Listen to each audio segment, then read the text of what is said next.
ಇಲ್ಲ, ಅವ್ರ ಮನೆ ಅವ್ರನ್ನ ಸರ್ ಮಾಡ್ಕೊಳ್ಳಿ. ಅವ್ರು ಮೊದಲು ನಮಗೆಲ್ಲ ಬುದ್ಧಿ ಹೇಳ್ತಾರಲ್ಲ, ಅವ್ರ ಮನೆ ಸರ್ ಮಾಡ್ಕೊಳ್ಳಿ.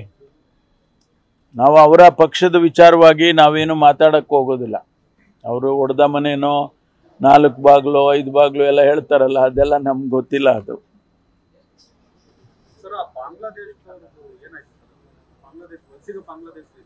ಅಲ್ಲ, ನಾವು ನೋಡಿ, ಯಾರು ಬಾಂಗ್ಲಾದೇಶಿಗರು ಅಂತೇಳಿ ಬೆಂಗಳೂರಿಗೆ ಅಥವಾ ಕರ್ನಾಟಕಕ್ಕೆ ಬರ್ತಾರೆ ಅವರನ್ನ ಗುರುತಿಸ್ತೇವೆ.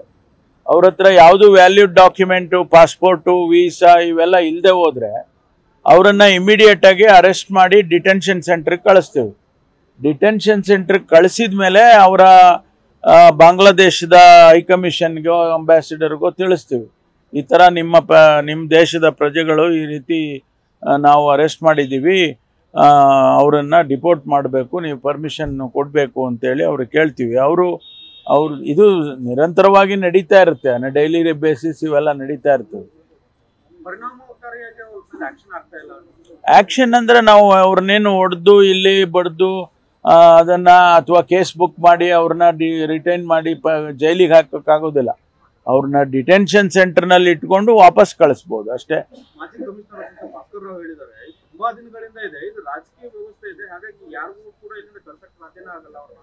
ಅದೇ ಅವ್ರಿದ್ದಾಗ ಆಗಿರ್ಲಿಲ್ಲ, ಈಗ ಮಾಡ್ತಾ ಇದ್ದೀವಿ.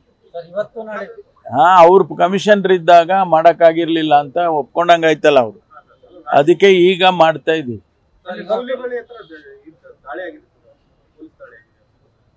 ನೋಡಿ, ರಾಜ್ಯದಲ್ಲಿ ಕಾನೂನು ವ್ಯವಸ್ಥೆಯನ್ನ ಬಹಳ ಕಠಿಣವಾಗಿ ನಾವು ಮಾಡ್ತಾ ಇದ್ದೇವೆ.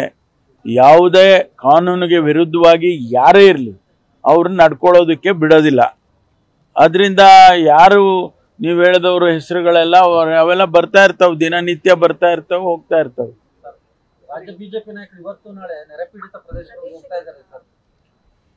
ಅಲ್ಲ, ಆ ಕೆಲಸ ಅವರು ಇನ್ನೂ ಮೊದಲೇ ಮಾಡಬೇಕಾಗಿತ್ತು.